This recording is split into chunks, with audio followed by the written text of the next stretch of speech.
The store was quiet that morning. Just after opening, with only a few employees setting up displays and the distant hum of soft jazz coming from the ceiling speakers, Angela Wright stepped inside unnoticed at first. No makeup, no jewelry. Her hair was tied back in a simple knot. Black slacks, a cream turtleneck, worn black sneakers. She didn't come for attention. She was there for a surprise visit, what corporate called an internal quality sweep. She called it something else, reality check. This was one of the retail stores under her regional supervision, and Angela didn't believe in warning people before showing up. Her hands were empty, save for a small notebook tucked under one arm. She walked slowly, scanning shelves, noting pricing tags and employee behavior. No clipboard, no name badge, just another woman in the store, blending in. A young employee stacking folded jeans glanced at her and smiled politely. Then the store manager appeared.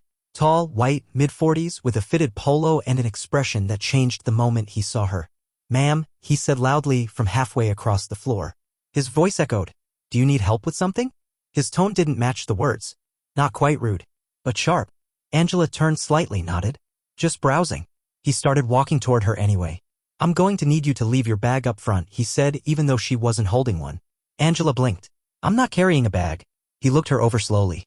"Then I'll need you to keep your hands visible while in the store. We've had some incidents." There it was. Angela said nothing. She just looked at him. The moment stretched a little too long. "You understand," he added, as if that made it better. "Policy." She didn't argue. Didn't raise her voice. Just nodded slightly. Then turned back to the shelf. Fingers still. She knew exactly what was about to happen. But she wasn't going to stop it. He didn't walk away. The manager stayed just a few steps behind her, arms crossed, watching as Angela continued inspecting the display. A few employees noticed but didn't say anything. One, a girl no older than 20, looked uncomfortable but turned quickly away. Angela picked up a folded sweater, examined the stitching. "That's a premium item," the manager said. "We usually keep those behind the counter. They're not for everyone." She looked at him. "I know," she said. "I approved the seasonal display myself." The manager blinked, confused for a second. "Excuse me." Angela didn't repeat herself. She folded the sweater neatly, placed it back. "Do you always follow customers like this?" she asked. Not angry. Just asking. "We have to be careful," he said. "You'd be surprised what some people try to get away with." Angela looked around the store. Only 4 customers. 3 white. No one else had been approached. "I see," she said quietly. She stepped toward the next table. He followed. "You're making the staff nervous," he added. Angela paused. "Or you are." The words landed quietly. He took a step back, face tightening. "Look, I don't know what your issue is, but if you're going to be difficult, I can ask you to leave." She turned to face him fully now. "No issue," she said. "Just observing." And then, for the first time, her expression shifted just slightly. Still calm. But there was something behind it now. He didn't recognize it yet.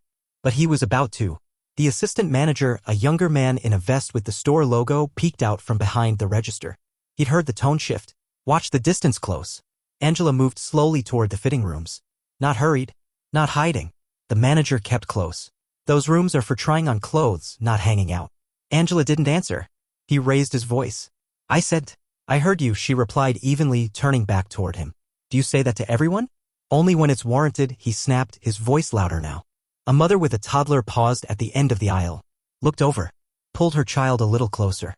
Angela stepped into the fitting area. The manager followed halfway in before stopping, realizing how it might look. "Don't make this more complicated than it has to be," he warned. Angela stood in front of the mirror, adjusting her sleeve, saying nothing. That's when the young employee from earlier approached. Nervous. She looked at the manager, then at Angela. "Sir," the girl said quietly, "I think maybe just give her some space." The manager turned sharply. "You don't run the floor." "I didn't mean," she stopped. Angela glanced at her. Just a look. It was enough. The girl stepped back, face flushing. Angela finally spoke again. "You seem very sure of who you think I am."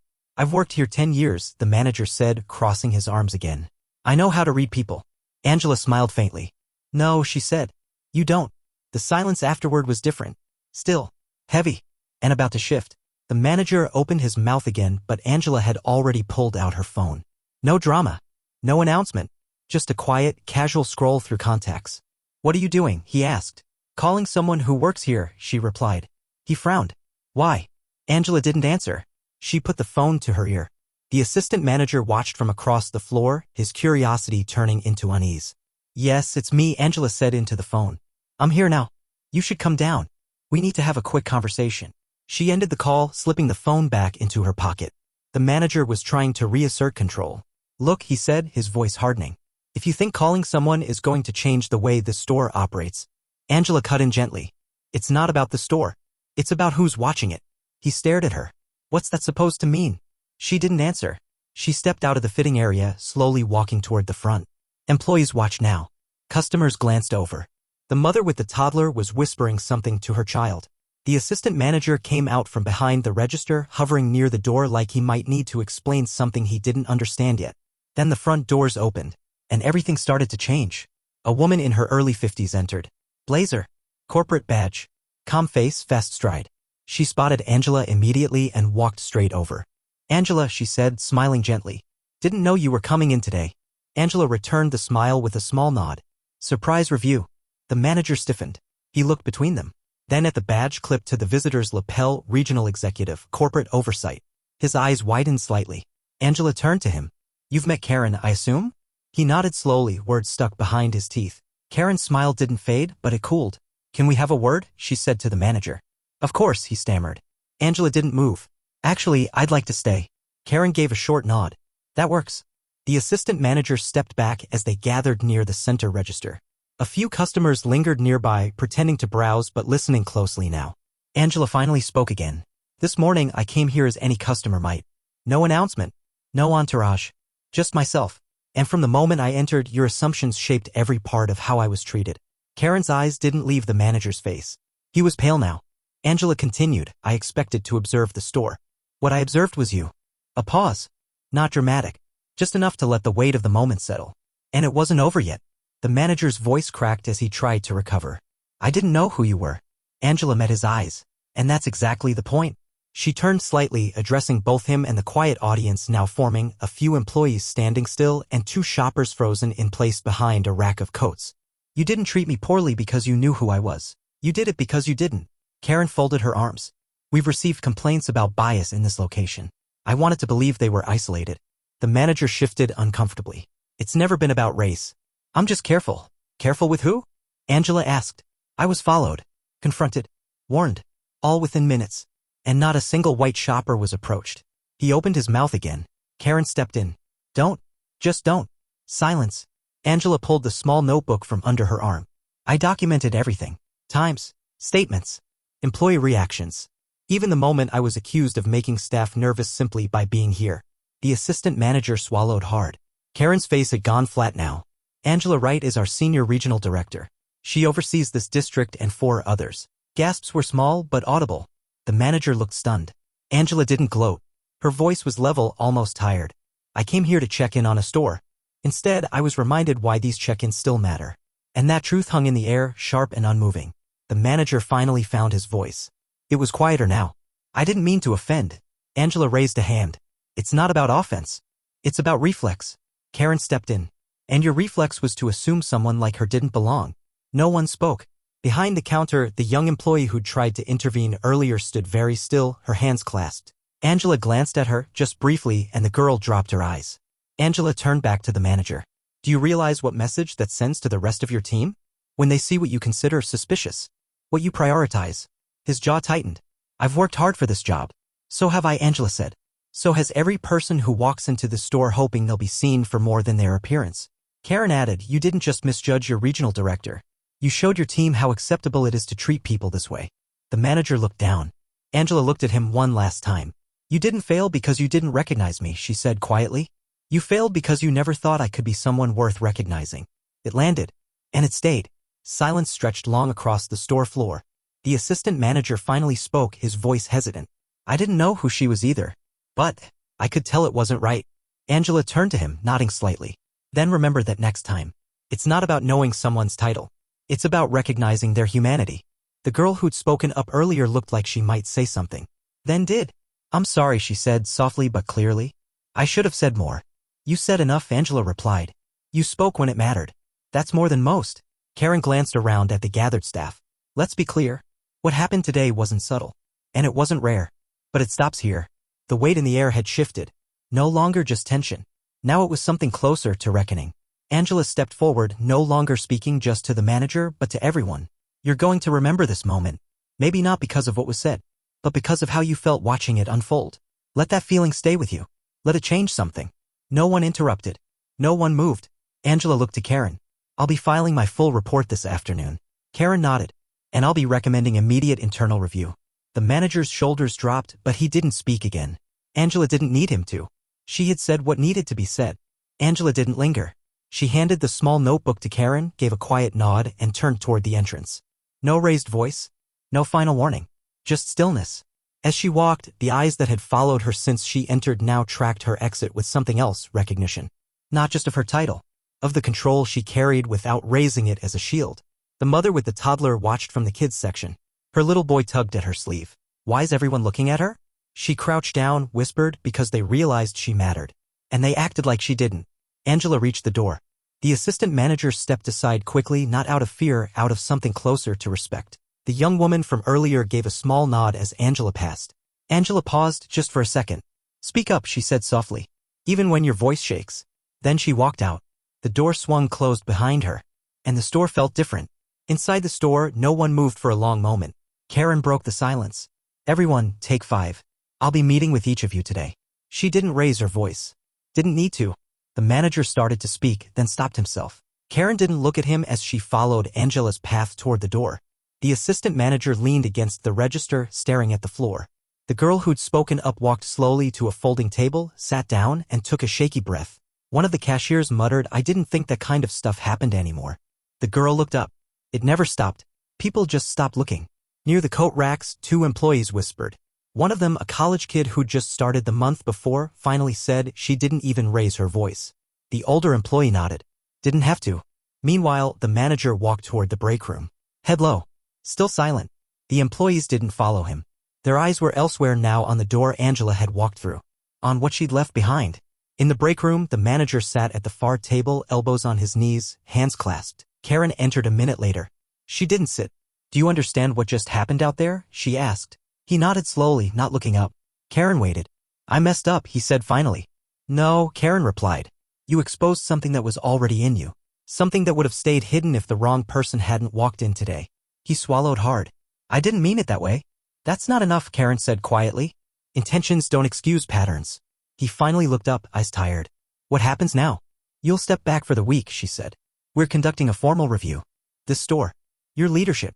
How bias shows up in decisions you don't even realize you're making. He nodded again, slower this time. Karen studied him. You had a chance to lead by example. Instead, you gave your team permission to treat someone as less. All because of how she looked when she walked in. His face twitched. And the hardest part, she added. She never stopped giving you chances to get it right. You just kept missing them. He didn't respond. Karen turned to leave. She paused at the door. You should ask yourself why. Then she left him there. Alone. At the front of the store, things had shifted. The assistant manager gathered the staff near the fitting rooms. No one had been told to assemble. They just did. He cleared his throat. I don't know what to say, but that wasn't right. And I didn't stop it. The room was quiet. Then the young woman who'd spoken up earlier said, You still can. He looked at her. She continued, We let it happen. And it's not just about today. I've seen the looks. I've heard the jokes in the back. We've all been part of it, even by staying quiet. A cashier nodded slowly. I thought I was being polite, someone else muttered. But I guess polite isn't the same as fair. The college kid leaned forward, elbows on the counter. We're gonna be that story now, aren't we? The assistant manager exhaled. Maybe. But we could also be what happens after. There was no applause. Just a long moment where everyone sat with it. A few feet away, the little boy and his mom were checking out. The boy looked up at the young woman by the register and said, Was she the boss? The woman smiled softly. Yeah, she is. And that truth, now spoken out loud, felt like something that wouldn't be forgotten. 2 days later, the staff sat in a training room at corporate headquarters. No uniforms, no customers. Just real faces in folding chairs, a plain whiteboard, and a packet labeled Bias, Assumption, and Accountability. Angela entered quietly. She didn't sit at the head of the table. She sat off to the side. Karen stood in front, speaking first. This isn't punishment. This is correction. You can't undo what happened, but you can learn why it happened, and how not to repeat it. The manager was there too. Not leading. Not defending. Just listening. Angela eventually stood, not reading from notes. I'm not here to embarrass anyone, but I'm here to change something. She looked at each person in the room, not with judgment, but clarity. I walked into your store and none of you knew me. That's fine. You shouldn't have to know someone to treat them with respect. A few heads nodded.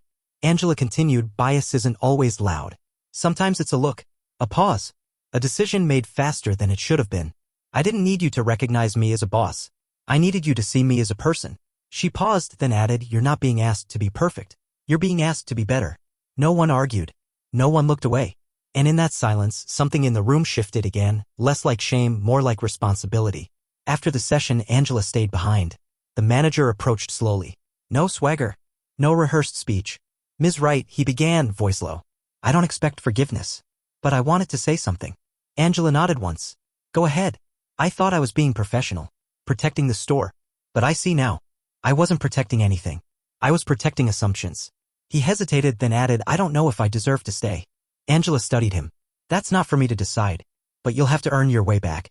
And not just with me, with every person on your team. He nodded, looking down. I understand. Angela tilted her head slightly. Do you? He met her gaze. I didn't see you for who you were. And that's the problem. I didn't even try. Angela's face didn't soften, but her voice did. Then maybe this is where you start trying. She picked up her folder, ready to leave. He stepped aside without being asked. No handshake. No performance. Just a quiet man learning what silence had cost him. A week later, the store looked the same on the outside. Same logo. Same layout. But inside, something was different. The young woman from before now led the morning huddle. Her voice was steady. Confident. Not loud, but heard. The assistant manager updated the team on a new inclusivity policy being rolled out across the region. Mandatory training. Anonymous feedback systems. Real changes. The manager returned. Quiet. Observant. Different. He no longer gave orders from across the room. He asked questions. He listened. Some employees still watched him carefully, waiting to see if it would last. Angela didn't come back that week. She didn't need to. Her presence lingered anyway. One afternoon, a little girl walked in with her dad. Wore the same hairstyle Angela had. Held her head the same way. No one followed them. No one questioned them. At checkout, the young woman behind the register offered the girl a sticker from the drawer. The girl smiled. Thank you. The woman smiled back. You're welcome. She didn't know why that moment mattered, but she felt it did. And that's how change happens. Not in announcements or headlines, but in quiet, ordinary places after the moment passes, when people begin to see differently. Even when no one's watching.